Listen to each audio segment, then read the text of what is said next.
Okay, welcome back, everyone, to Let the Journey Begin. I am your host, Hilary Roberts, alongside my co-host, Jason Waller. What's up, Hill? How you doing? You know, I have cabin fever.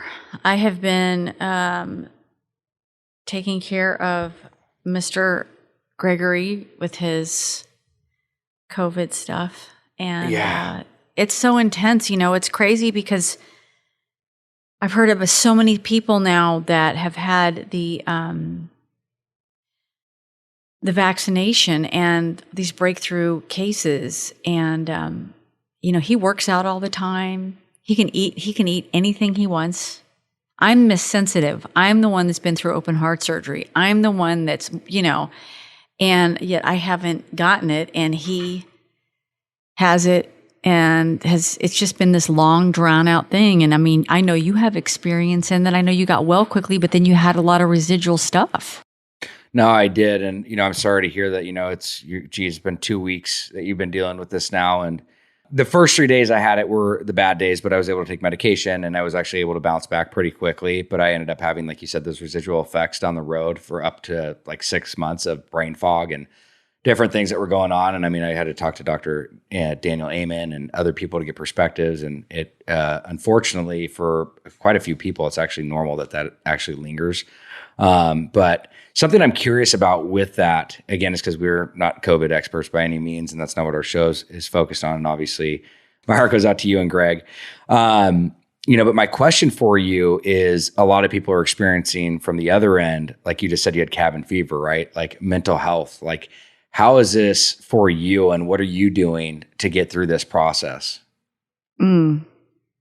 So I've had to write my anger at COVID. I've had to write that down, but I was angry about that. I've been writing out every day. Pretty much I write out what I'm powerless over, my fears, and then I write out a gratitude list.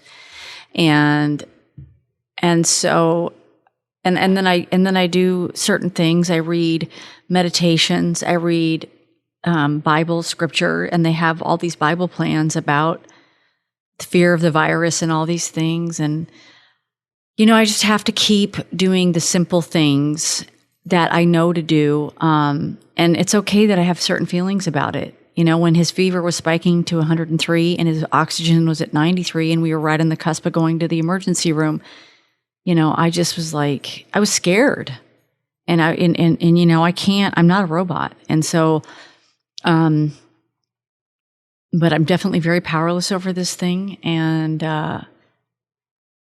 you know, it's not been, I love this man, and I don't want any harm upon him. And it's just of course. And I'm more just referring to just in general, though, like, I mean, just over this last year and a half, right? I mean, people have obviously been a lot more isolated. They've been locked up, cooped up, which affects mental health, especially if you're in recovery or, struggle with mental health. I mean, isolation is something that can actually be a triggering effect. And I mean, somebody like yourself and like me, I mean, you know, we're very active people. And when we're cooped up, I mean, that can also cause, you know, a little form of chaos, right? And or could be triggering events. And that's what more I was alluding to, of just kind of the self-care that you're doing for yourself. You know, obviously trying to be there and take care of a loved one, and there's only so much you can do, but, you know, also potentially being exposed, quote unquote, right? I mean, you can't really be going out and doing things. So this was really kind of getting a gauge on that. And I think you gave good insight to that, you know, just, you know, you're able to take some time to yourself, and you're taking a lot of the tools that you have and implementing them. Well, and let me say this for all the people out there that, you know, you look at Jason, who's a celebrity on TV. I'm the recording artist, you know, all these things. And we have that glitz and glamour online. But let me tell you something else. I've struggled, and I've pounded way too many ice cream sandwiches, too much Lucky Charms. I've had my fixes, okay, you guys? So understand that I have not done this perfectly, but I'm grateful that that's all I've done. You know what I mean? I don't want to drink. I don't want to get high. I don't want to kill myself.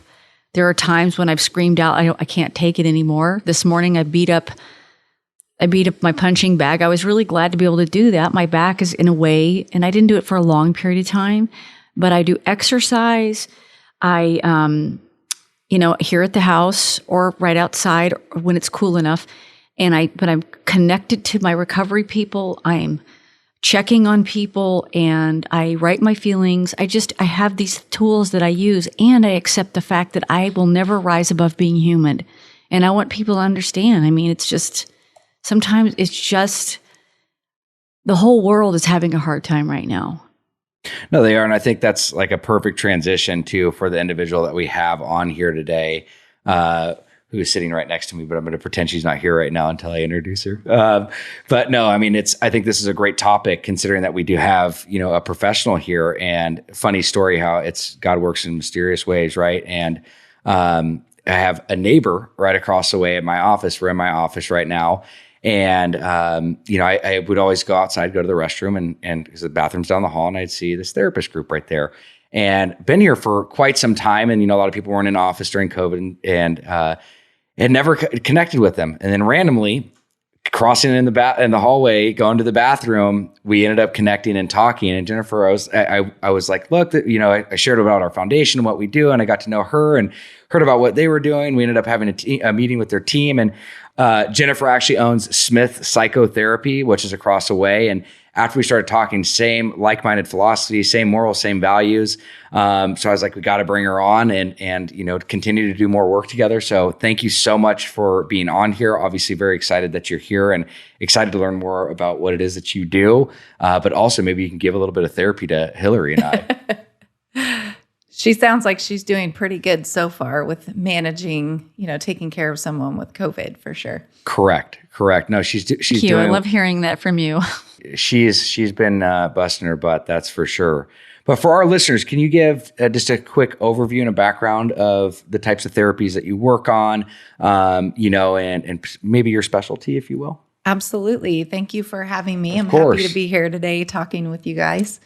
I've been a licensed marriage and family therapist for almost 20 years. Wow. And during that time, I've worked in a variety of settings. I've worked with foster children. I've worked in hospital settings, clinic settings, group homes. Wanted to get experience in a lot of different areas before I kind of settled in on what my specialty is. Right. Wow. Yeah. Definitely. Very well versed. Thank you. I've been in Orange County that whole time as well, same as you, born and raised in Orange County. Yes. But I would say the one area that I feel so passionate about is helping teenagers and young adults. I would say that's my specialty. It's such a critical time period in life as we prepare to launch into adulthood. And we want to make sure that our, teenagers, young adults are well equipped. So I want to ask you a question real quick. Mm-hmm. That's a huge thing, that being your specialty, and with the information that we've heard today regarding teenagers and the struggles they are going through, whether that be them not going to school, again, what Hilary and I were talking about isolation. Can you talk about maybe some of the major things that you're seeing within the adolescent demographic? Because we do have a lot of people that listen to the show that are parents that do have kids. And maybe we can highlight a few things that they maybe can connect with, and maybe we can provide some solutions to that. Absolutely. I've had probably one of the busiest years I've had of my career, just with the impact that the pandemic has had on people. In my opinion, and this is just my opinion, our teenagers and young adults have been hit the hardest by the pandemic. It's the first, for a lot of kids, real traumatic event that they've been through, and they're not sure how to adapt. And at a time period in life where the developmental task they're trying to master is social confidence, and that's completely taken away from them, the opportunity to do that. Right. It's been really difficult. We've seen an increase in depression, anxiety. We've seen some of our teenagers turn to substance use, alcohol use, sneaking out at night, things like that, things that perhaps they might not have experimented with if they weren't in this state of isolation. So we've definitely seen it have a big impact on our teenagers. And then the young adult population that are, graduated high school right in the midst of the pandemic with the hopes of going off to college, it's been pretty traumatic for them too. What is, and with those particular, that case, like 18-year-olds, 19-year-olds, what is it the same typical struggles that you just listed with the, the younger adults? It is mainly depression. I would say that is the most common theme that I've seen in our kids and young adult population over the last year and a half is the effects of depression. Like you said earlier, isolation can cause or exacerbate depression. Absolutely. And is that what a lot of them are experiencing themselves when they're coming in? Isolation, as well as turning online and having a lot of screen time to do school, to study, and to socialize. So let's talk about screen time real quick. I mean, obviously that can have a very profound effect on somebody. And actually, I've heard through multiple people that, that's becoming more and more of an issue. Technology, there's a great proponent to it, but there's also there's the negative effects that come from it, right? And I'm hearing that people are having a hard time actually getting connected in real life, right? They're actually getting more stimulated through online screens, whether it be video games, whether that be porn, whether it be whatever it may be. And they're having a hard time connecting back in the real world. Can you talk about that? Absolutely. And I've seen that as things opened up more. This has been from adults and teenagers, but then now there's this anxiety about connecting with people in person again. In a sense, we've lost some of our ability to socialize, being isolated for a year and a half. So there's a lot of anxiety about re-entering social situations, groups. Where do I fit in? Do people still like me? Do I still have a friend group? And correct me if I'm wrong, but didn't kids already struggle with that prior to this even happening? Absolutely. Right? And because I've heard a lot of people in the professional side of things saying when they connect with the younger demographic, when they're doing hiring, that they are so disconnected that, it's hard to communicate with them. Absolutely. Absolutely. There's been a loss of social skills. And I've heard numerous teenagers say it's just so much easier to open up to someone online, versus in person. And that's, a little concerning for me because we're going backwards as far as talk about that a little bit more though. Being able to connect.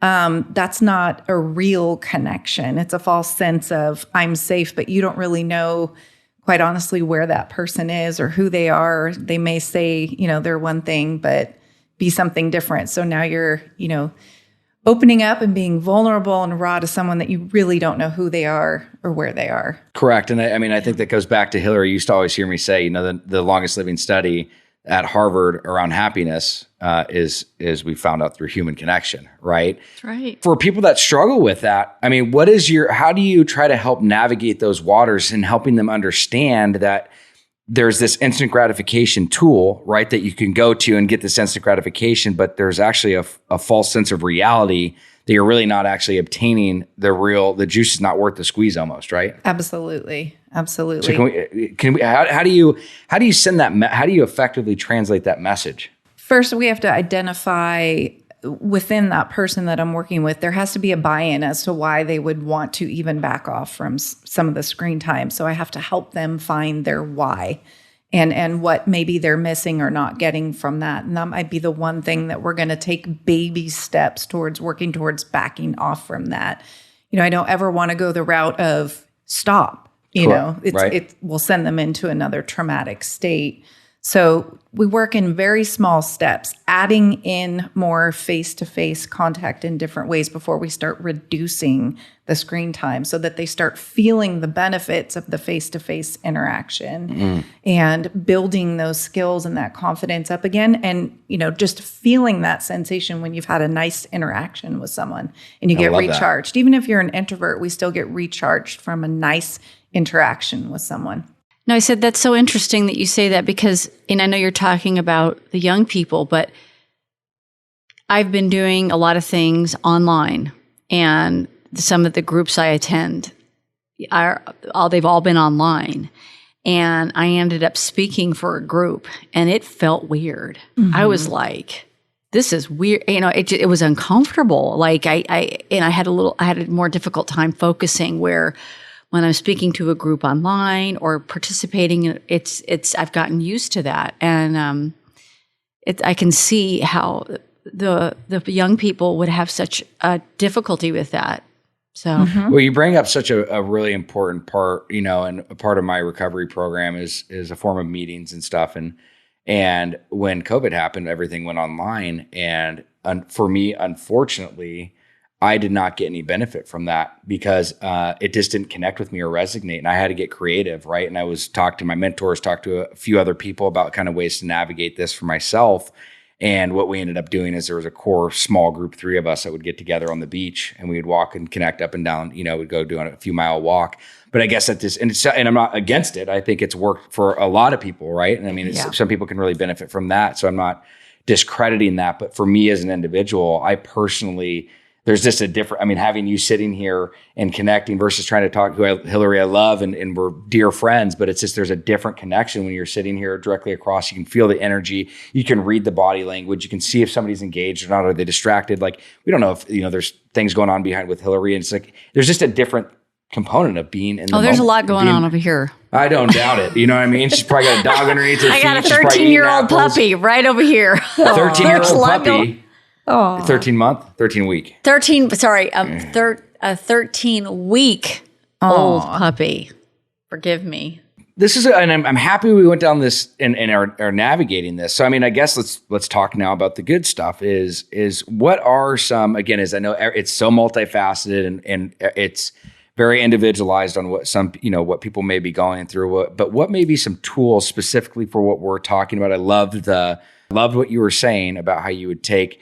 Have an individual, basically start having more face-to-face human interaction, which would ultimately, slowly titrate them off the screen time, right? But what are some other tools from a 50,000 foot view that you could maybe share with people that are going through this that maybe don't have the means to get therapy or just are looking for, they've tried some things, but they're looking for other ideas? Absolutely. I can share. And just from personal experience too. I also experienced the pandemic, even though I was helping people through it, I was experiencing the same things they were experiencing at the same time. So I had to implement a lot of these strategies on my own. I was, doing 8 sessions a day via telehealth.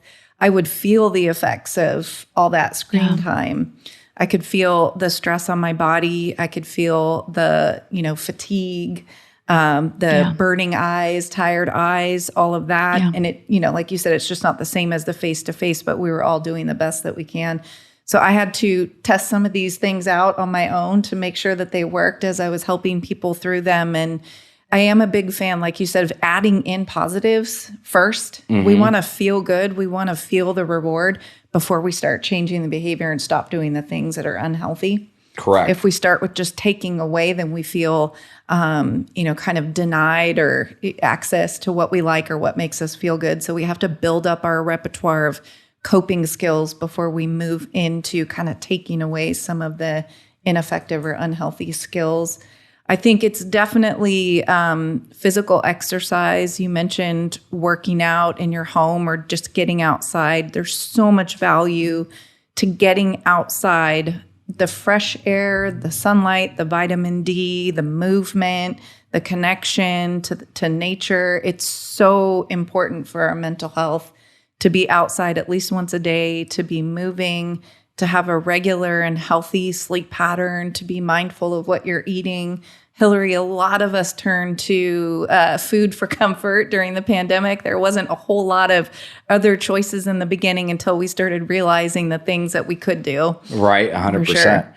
No, so what a big thing that I hear you are saying is, setting yourself up for success too, though, is, not even making this huge, astronomical change of almost setting yourself up for failure, right? And that's what I think a lot of people do too, is as opposed to taking this a step at a time, is like, okay, I haven't been to the gym in 2 years, but I'm going to go 4 days a week now. It's like, no, let's start by putting your shoes by the front door. You know what I mean? Right. And setting yourself up for success and then taking the next step of, okay, open that door and go on a walk the first day. And then you can add upon that as opposed to making these drastic changes, correct? Absolutely. And do something you enjoy. Do something that's fun. It doesn't have to be a 60-minute intense workout the first time that you get out there and move. Go take a walk on the beach, like you said, or just walk around the neighborhood, walk your puppy, things like that, where you're just moving your body and getting that fresh air and starting small. I love it. I can say something on that, which is it's really good. Like you can play your favorite music and just dance around too. After I had heart surgery, I couldn't dance around, but I remember because I had to protect myself from any kind of sickness then, COVID wasn't even around. Only place I could walk was in the place I was staying. And I couldn't go out to meetings. I couldn't do all these things. And so I could just only walk, and they wanted me to do 30 minutes to keep my blood, because again, we don't want pneumonia. They don't want blood clots. They don't want any of that stuff. So you have to keep moving, and you want to strengthen the heart. And so it's interesting. In the hospital, they had me walk, and not that amount of time, but it was about 2 weeks out that I went from 15 minutes to 30 minutes. But having good music on is just fun, and you make it that kind of fun thing. So absolutely. Or listening to podcasts, or, listening to your Bible app, like you were saying, the different plans while you're walking. That's a great time to do that too. Walking is so beneficial physically and emotionally for us. Yeah. Well, I was going to say, in the morning when you wake up, it's something that I took away many years ago, is when you wake up and do a quarter mile walk, first thing when you get up, is it's actually really good for your equilibrium. That's so great. The other thing is like this, I noticed another thing that I was diving into was tons of the crime shows. I'm really into that stuff. And so I stopped doing that late at night. And then now with my workouts, I've been doing more upbeat gospel stuff. And I'm not a fanatic by any means, but I just love some of I just love the loving words. It's not, it's uplifting. It's not where it's like putting women down and negative. Yeah. Yeah. So it's just great. Today I did that, and it really made me feel good. So Jennifer, switching gears, what made you want to become a therapist? It's hard to pick a defining moment. I feel like I was born to do this. I feel like it's the gifts that I were given. It was just kind of always something I was very interested in, and I could pick up on, well, why didn't you say that to the other person? Or, well, if you're mad at that person, why don't you guys just talk it through? I was always paying attention to interactions between people and pain. Right. Pain was very interesting to me. Who wants to live in pain? And so I've always been interested in figuring out how to ease that pain and find more happiness and joy and fulfillment in life. I love that. And again, I'm going to be personal here, and you can say go kick rocks. But was there something that triggered that for you to want to try to fix it? It's interesting because a lot of people do get into this field because of their own issues, right? Of their own issues, and they have experienced maybe what they're passionate about helping others with. And I'm not saying that I haven't had bad things happen in my life. My parents went through a divorce. I've been through a divorce. I had a child that had a couple of open heart surgeries before she was 2. So I've been through really challenging times, but I can't say that those were the reasons I went into this field. I feel like even before those things, I knew this was the field I wanted to be in. No, that's incredible. And it's always interesting for me, and part of our show is to hear how people initially went into the place that they went into. But I mean, identifying, hitting home where, nobody wants to experience pain, and, to be able to provide solutions for that is incredible. And wow. I mean, it's crazy though. It's crazy to hear the things that you did go through, and those weren't even motivating factors, but look at the work that you're able to do today, Well, it definitely gave me experience for sure. Yeah. What has been the most fulfilling aspect of being a therapist for you? Honestly, it's that moment where, someone says to me like, that really helped, or things are so much better. Just seeing that somebody feels happier, or that a pattern changed, or that they learned something new, or the relationship improved, or the depression is lifted, or that one technique, that I might have taught them for managing panic attacks has reduced it. It's that outcome in other people, and seeing the hope that they've experienced as a result of that's what makes it all worth it. The transformation. Even just that one text from a parent that says like, wow, we had one good night in the last year where we didn't argue. That's right. What makes it, that's the whole reason I do it. No, there's no amount of, there's there's nothing more rewarding than that. You know what I mean? And giving back and not looking for anything in return and seeing these people's lives change. Right? I mean, that's why I do the work that I do in the recovery space. And I know you too, you as well, Hilary. I mean, when you see somebody come in that's in just complete shambles, and to know that you are able to potentially help put them on the right path, and whether that's through a scholarship, whether that's through just, allocating your time and energy and just being there for them. But to see how their life can transform in just as little as a few months, 6 months, a year, there's nothing more rewarding. So absolutely, that's incredible. So kind of going a little bit more back into you is so for a lot of people out there, they may be curious, therapists, like I've always heard good therapists have therapists, or good therapists have, forms of healthy exercises and benefits for themselves. Do you mind sharing what it is that you do for yourself as a therapist? Because you are, for all of us, right? We are always constantly helping a lot of people that are in need. And what is it that we are doing for ourselves? Well, I think you know the answer to that, because you see me leave here all the time heading there. Either the gym, pickleball. Yeah. Okay. Yes. Wow. It was actually something I started in January, when I was also feeling the stress of the pandemic and helping people through it. I realized that I needed an outlet, and I thought about, okay, am I going to go back and start therapy again, or am I going to find a hobby? And I stumbled across pickleball, and it's been such a great stress reliever, and it's fun, and it's physical exercise, and it's social, and it's outside. I've made a ton of new friends from it. So it's really great. So I always try to incorporate good sleep during the week. I'm very strict about my sleep schedule.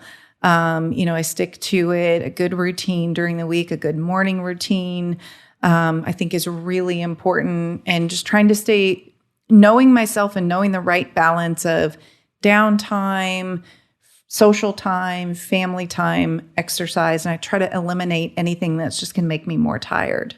No, I love that. And because we all experience this, right? I mean, burnout. So, I mean, especially hearing you doing 8 sessions a day. And I mean, I see how many people come in and out of the office and stuff like that, just when, with the time that I'm here, and you get very busy. What do you do when you're in burnout? When I'm in burnout, I'll take a day off every once in a while if I need to. If I feel like I'm not going to be very effective on a given day, I'm not going to have someone come in and waste their time. So I will definitely, for me, it's mostly sleep. If I'm experiencing burnout, I need sleep. So I'll take a weekend and rest and do exercise also, but just have some downtime. I like to travel and get away.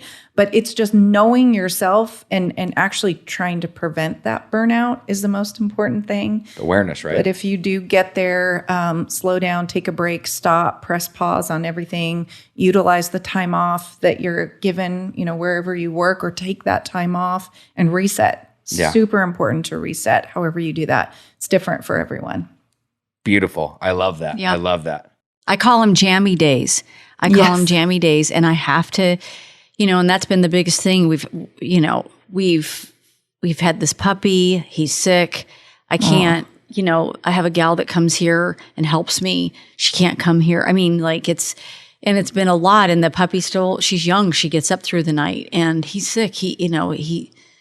It's been a trip. And, I understand, but and I'm planning on, bless his poor little heart, as soon as he's well, Mama's taking about 2 days of jammy days. Yes. Yeah. Absolutely. And you'll enjoy it. It'll be well deserved. Thank you for all of your insight. We so appreciate your time. For our listeners, we'd love for you to share. If you were to give them one action for the day, what would it be? Ask yourself today, what is within your control? And focus on that. Dang. See ya. I just got a free therapy session. This codependent needed to hear that. Oh my gosh, girl. And I've given you one too, by the way. Really, really appreciate you coming on. Your insight and your information was incredible. And this was cool though, because this was a little bit different than the shows that we've done in the past. And I took a lot away from it. I really did. And, we'd love to have you back on, because I think there's so much more that we can dive into. There's so many thoughts going through my head of like, oh, we should talk about this, and this, and this. And you just do a really good job breaking it down. It's very digestible. So, but before you go, where can people find you or get in touch with you? Sure. We have a website, just Smith Psychotherapy Group. My email is jennifer@smithpsychotherapygroup.com. Okay, perfect. And we'll put that up for you guys. But thank you so much for joining us. Thanks for having me. Thank you. I'll be seeing you soon for sure. Yeah. Neighbor.